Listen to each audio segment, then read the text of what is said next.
regular guest that we have, usually on Wednesdays, but he is fat-mouthing with us from the town where he won his Super Bowl championship with the San Francisco 49ers back in the day. Fresh back from Hawaii, where he was at the Pro Bowl. Good to see you, Eric Davis. How are you, bud? I'm nice. All glowing. New tan. You see it? I do. It works well. Let me tell you. That's it. And first thing I was going to say. Yeah, but you said guest. I would like to think I'm family by now, Rick. You are. You're a friend. You said a regular guest. I would like to say a reoccurring visiting family member. Well, those usually, as you know, you don't want those around, regular recurring family members, right? You know what I mean? Usually I have certain family members that I don't mind going to the refrigerator on their own. Okay. I would like to think I'm one of those people that you don't mind going. Take whatever you want. Anything that you see here, except the Vince Lombardi Trophy. After this hour, we have to give it back to the NFL. They were kind enough to give it to us for this 3-hour edition. Oh, I got one. Oh, yeah, you do. That's right. What was it like picking that bad boy up? Relief. True, relief. It was because that's what you play for. That's what you go through. And the organization I played for, that's all that I heard about from day one, was that if you want to have keys to the building to always be able to get in, you have to add furniture. And by furniture, they meant to the trophy case. They would point to that. And it was relief to know what it was like, because I felt like I was supposed to know what it felt like. Because of the 49ers organization? Yes, because of the way the organization was built, that you were brought in. The system was already in place. You were supposed to be a guy to not screw it up. And we had an expression all the time. It was like, don't be the guy. And we used to say that to all the guys, don't be the guy. And that's what we meant by that. Don't be the guy to not allow someone else to be their best, to not allow someone to reach their heights.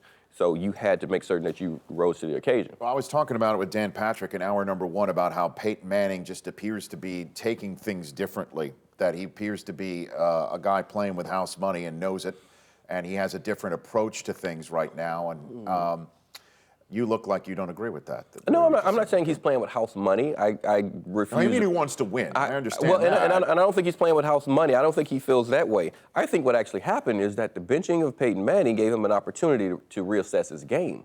And he understands that this is a defensive ball club, and now these are the things that I can and cannot do well. I believe he started the season off the way he ended last season, still trying to do the things that we have all grown accustomed to see Peyton doing, right, including himself. I think after sitting down for a while, he realizes now, these are the throws I can make. These are the things I cannot do. This is how I have to avoid the situation. If I want to get this deep ball up, it's got to go right now. I may overthrow some guys. My accuracy may not be there, but those are the throws I can make. In between the numbers, I can make them outside numbers. Let's do them from the near hash if I want to throw outside routes. And by doing so, all the knowledge that we know that Peyton has, all the understanding of the games that he has and the windows he can see, he still has that. He's not trying to do the things that he can't do. And I don't think it's playing with house money. He just realizes, I can still win this way. And I don't believe he thought that before he went down. Well, before you made the facial expression that communicated to me that you weren't buying into the house money theory that I was positing with Dan Patrick early on. I'll try to keep my poker face. You be who you are, Eric. That's why you're a member of the family, could take anything that you want here when you come to our fridge, if you will, an observation post at the Presidio. But I was bringing that up, that Steve Young was one of the guys who I was pointing out to sometimes was wearing the journey and the stress of it all the time, and the Gary Plummer moment from the Super Bowl that you want, take the monkey off my back, is it off my back? So the question is how much do you feed off of a quarterback? How much can this team feed off of Peyton right now, and or Cam being fed off of by Carolina right now? I had this exact conversation with Julio Jones last night, and from a player that's right there right now playing against these guys in their division. At the Pro Bowl what he said to me was that entire team is feasting off of what Cam does. The energy that he has, the way that he plays, he's saying, come with me. Each and every week he's going out and he's doing it. And he said the first game we played them, Julio said it, he said the first game they jumped out on us and he said we didn't match the energy. And they just kept feeding off of it. And he said every time he does his dab, every time he has a smile, he said, and Julio said this, he said, you see how every guy's now fighting to give a ball to a kid in the stand? They all want to be the next guy to get to the stands and hand the guy a ball. They all want to say, I'm doing my part. And he said they're feeding off of it. And he said, I'm going to that next game. I told my guys, we don't have a choice but to play with that energy. And he said, any team that doesn't play with that energy that Cam is leading the way with, he said they're going to crush them.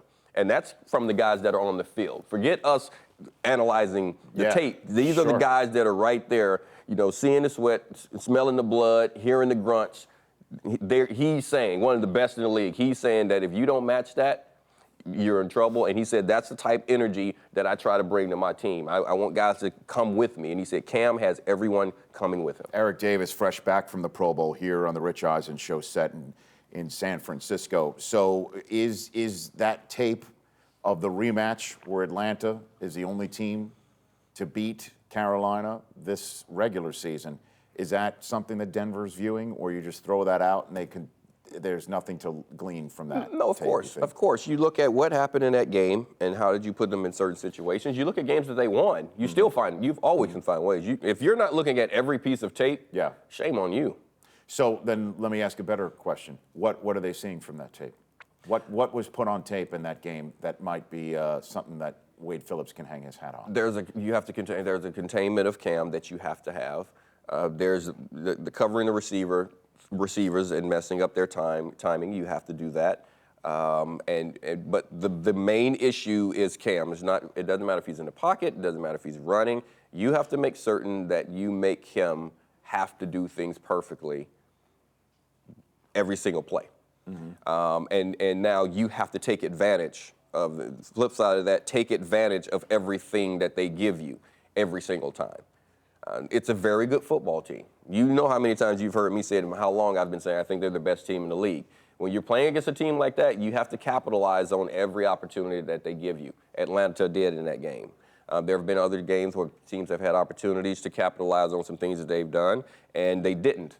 And if you do that, if you let them get away with it, if you don't get points in situations where you should get points, or a turnover in situations you should get a turnover, that energy, they're going to feed on it. They're going to feast on it. And all of those guys, in every aspect of their game, they are trying to be the guy to make the next play. And that's tough when you're going against a squad like that. Did you speak to Odell in Hawaii? Yeah. Too much. What do you mean by that, too much? No, I love him. He's a kid. He's a fun kid. He's having fun. He loves playing the game. He wants to play well. He wants to get better. So what happened? What happened? He's a little misunderstood, but some of that is his own doing. And I told him, I know you're watching. I told him a lot of that is his own doing, and he has to understand that. And I think he does. But he's a good kid. So what happened with what? With where he lost his mind. He absolutely did lose his mind. Just that. He lost his mind. He lost his mind over things that had happened, over the way, over the entire buildup of it all. He understands that he cannot do that. And he also understands that he will have to continuously prove that he's not that person, because guys are going to try him. Because I told him, I said, you do realize that would be the first thing I would do? I would just start talking trash to you and mess with you and just see. Because I said, you can't play football angry. Then how did the news that Megatron is, quote unquote, planning to retire, how did that land at the Pro Bowl yesterday? A lot of guys were shocked by it, but it was one of those things. Even before they seemed to finish saying that sentence, they were like, I can get it. But everyone was like, really? Like, how many years did he play? He's got to have more left. But then guys were like, well, I get it. They get what? That he's beat up? That he's beaten up, injuries. That's what guys were. That's the thing that I heard from more guys than anything else was that, well, you know what? Megatron is so big. If you start having lower body issues, hard to heal. So it's one of those, and they were like, it's kind of hard. But if you lose weight, but he's just a big man. So how much weight can he lose? How much lighter can he get? But if he was on Seattle, do you think he'd be planning to retire? And I'd throw that out there as an organization that has a habit of winning right now in the NFL. Do you think the losing aspect of it for all the Lions fans and our Detroit affiliate out there that are saying, oh no, here it comes again, where one of our all-time best retires at a young age? I don't think he would be thinking that, Rich, if he were on another organization. I think it really is his body, and the reason I say that is in my conversations with Fitz. Larry Fitzgerald. And there were years where they were just getting destroyed. And I was like, why? And I think I may have told you this when I was like, why don't you get out of there, man? And he was like, no, we're going to do it. And I believe Megatron believes that he can be that voice, that leader, that pace guy, that rabbit, just like Cam believes he's that guy, just like Julio believes he's that guy. You don't necessarily have to be the leader of the team. And all of those guys understand that. And, Cam understands now. The leader has to be the quarterback, but he doesn't necessarily have to be the energy. He doesn't necessarily have to be the heartbeat. If it's the same guy, great. Megatron is the heartbeat of that place. Just like Julio is the heartbeat of Atlanta. Matt Ryan is not the leader. He's the leader, but he's not the guy that's going to go get in a defensive lineman's face and say, come on. That's Julio. They respect him. They'll listen to him. Megatron is that guy there. So I don't think he believes that he can't get it done there. He wants to get it done there. So I don't think being on another squad, being on Seattle with the thinking that we'll be in the playoffs next year wouldn't keep him there, because I think he believes he can be in the playoffs next year with the Lions. A couple more questions before I let you go. Does the Pro Bowl need to be fixed? I think you need to find, I've said for a long time, you have to find a way to make it more competitive. I know it sounds crazy, but I keep saying I think it should be some type of skills competition. You can't halfway play a football game. You can't pretend to play football. Basketball, you can go in because no one's beating each other up. People say it's a contact sport. Baseball, it's a contact sport as well. You can have an all-star game. No, yes, those are contact sports. Football is a collision sport, and you have to have your mind set for that collision. It's very difficult to get guys to go out and play that game knowing that there's really nothing on the other side of it. It's an all-star game. So I think you need to find a way to, in some way, implement skills so that guys can go out and really truly compete, knowing that the lack of the risk of injury is not as high. So we've got to get rid of the notion that it's a week then. I mean, how do you build out a week? That's the NFL does things. It's a week-to-week league. We build up to a week, to a game with a week that ends with a game. Well, the Super Bowl, we're eventizing opening night tonight to kick off a week. How do you have a week that ends with somebody, throwing a ball through a tire, or climbing a wall like it's the superstars? Well, it depends on how you play. I don't know if you can continue to have a week where you're built up in which guys aren't playing hard. Or you just have to have an understanding that's going to happen. Right. The other thing I think you should do, you should have it at the end of the season. Just like the NFC Championship game, you have 2 weeks before the Super Bowl for teams to get healthy and prepare. I think you should do the same thing. I think it should be 2 weeks after the Pro Bowl. 2 weeks after the Pro Bowl. So that the guys wait another week in between the Super Bowl and the Combine. Yes, so that our guys are playing in this game, the Super Bowl, they have an opportunity to go there. Because if it's truly an all-star game, you want all of your all-stars to be there. Well, if you do make it just a skills competition, I think the NFL would buy that. But just as an actual game, it looks like a game, it walks like a game, it looks like a game, it may not quack like a game. Yeah. Well, it doesn't quack like a game. I was there. It doesn't quack. And the guys are going to play hard because their pride gets on the line. But there are just certain things guys aren't going to do. They're not going to just blast one another when a guy's coming off tackle. They're not going to hit a guy going across the middle. They're going to actually avoid trying to hit a guy across the middle because they don't want to injure someone because they understand. They don't want to get hurt themselves. Yes. Before I let you go, do you have a prediction on this game? Super Bowl 50? It's too early in the week for me to tell you. I know, but... See, you brought me in on Monday. You should have brought me in later in the week, man. Oh, is that what it is? That's it. I'll text you later. See, you are a family member, because if you're like one of my immediate family members that's 7 and under, you don't listen to me. Now I feel like I'm around the house right now. Just a shot at your kids, Rich. You're a horrible listener. That's it. I did. Yeah, you did. You really did. You really did. No, yes, I have. It's early in the week. I'm still looking. I can give you valid reasons why both teams can win this game, but I'm getting closer and closer to one side of the fence every day. Hey, do you want to stick around for one more segment? I will stay as long as do that. We'll take a phone call. There's There's one more story that you told Law that we got to get out of you about superstition in big games and things like that. Oh, okay. Okay. Right. Eric Davis is here. We'll take a phone call when we come back. Then Willie McGinnis on the other side here on this first day of the Rich Eisen Show at Super Bowl number 50 here in San Francisco.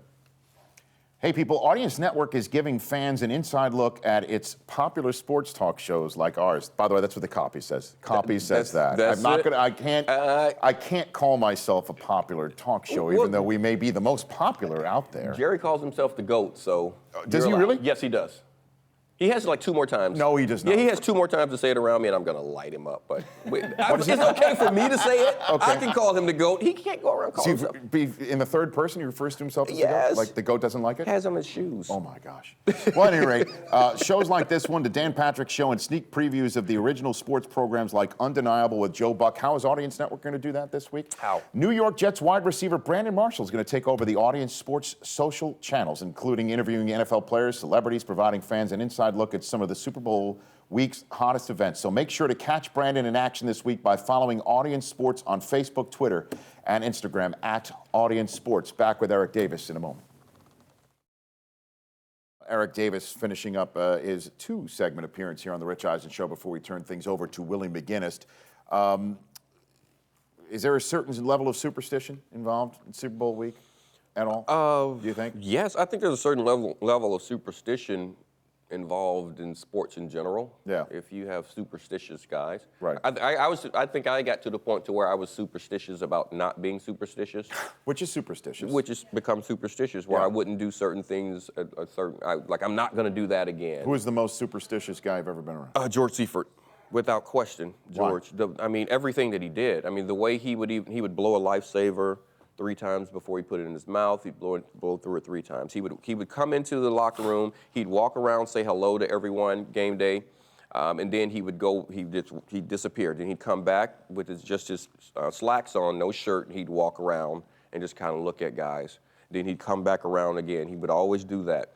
When he walked out into the practice field, right down to 50, around the SF, back to the 50, right. He'd do that. Travel, same gate. Same flight attendants. What do you mean same gate? We would fly out of gate 81, out of SFO, no matter where we went. But if you landed, did you have to go in gate 81 in whatever city you go into also? No, that we didn't, but here it was always, because when we flew into whatever city, we got right on the bus. We never went through the airport, so we would just literally get right off the plane, right onto the bus. Is that because 81 was because of T.O.'s number? Because you love T.O. that much? T.O. wasn't there yet, so I don't know. So I don't know what the case was, but we always did that. I mean, like, even if we went overseas, like those American Bowls, Spain, London, Japan, we went everywhere.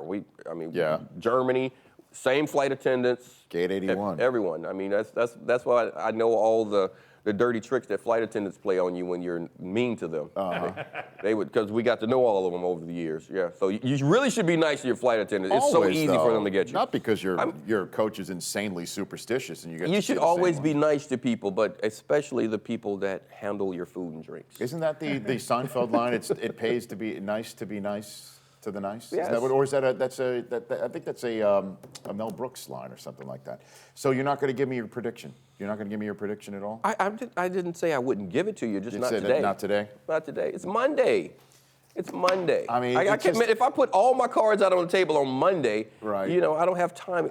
There's still so much I want to look at. There's so much going on here. Obviously, Carolina's playing through the roof. Yeah. Peyton Manning, I cannot believe he has the opportunity to ride off into the sunset like this. And him being able to do that would be just incredible to witness. And I know that a lot of people, certainly New Englanders, think that we're all on Peyton's jock, if you will. And he's truly one of the all-time best and great. Oh, no question, no question. And to see him get this due and be able to walk around the rest of his life saying, that's the way I ended it, it really is something that you can't, I didn't envision. Certainly not in the second half of this I didn't season. envision him getting back on the field after he went down in the way he went down. I didn't think he was going to get back on the field. Now, I did think that before the season started, before I saw him play horribly, and I'll say that was not just for Peyton horribly, he played horribly. Before I saw that, I thought that this would be his best opportunity to win a Super Bowl because of the defense. Right. It wasn't about him. And I said that. I knew they were trying to run the ball and play defense. And I'm actually on the record saying that. But I'm also on the record saying when he went down, he wouldn't get back on the field because I knew he wouldn't be the same guy. Mm-hmm. I got to give credit to Peyton, as I said earlier. He's just so smart. He figured out what he can't do, and he's doing That Pittsburgh game, that was very good quarterbacking. Kurt called it masterful. He said he looked masterful. He took what they were giving him, and that was playing against a team with an understanding of what he couldn't do anymore, and he's still able to take advantage of the middle of the field. And then he has a defense that will eat you alive. They will destroy you on defense. So Eric Davis predicting the Denver Broncos win Super Bowl 50. Right here on the radio. If you're not going to give it to me, I'm going to put words in your mouth. I did not. See, just putting words in. Now we are family, huh? It is. You're just going to tell me what I'm thinking. He just said what I said. Yeah. I didn't say that. Okay. So you're going to tell everybody this is what Eric is saying. Eric Davis thinks the Denver Broncos are winning it all, and Carolina shouldn't even show up. Good job. Good job. Wow. Good job. Thanks for coming on. Sure, Thanks for coming man. straight from the airport, too. Straight from Gate 81. Aloha. Basically, straight from Gate 81. Thank you, bud. We'll see you soon. You bet. All right. The Rich Eisen Show, weekdays at noon Eastern. On Audience.